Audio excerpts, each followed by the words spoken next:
Okay, here we go. I will move this box. Okay, right. We can see here are two forms, and these two forms can ensure our products will not be broke during the transportation, such as shipping or the aircraft, etc., etc.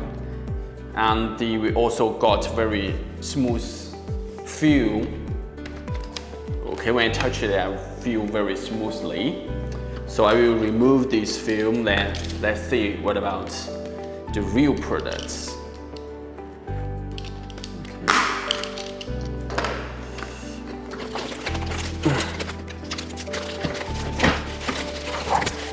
Okay, as we can see, here is the name of these internal cartridges, and here we got the compatible chips.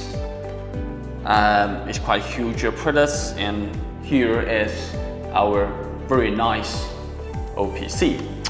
Okay, ladies and gentlemen, this is what we got in this unboxing videos, and please leave your message and let me know what you want to know about storing products, and we will arrange more videos for you in the next time. This is what we have in this week, and hope to see you in next time. Bye bye.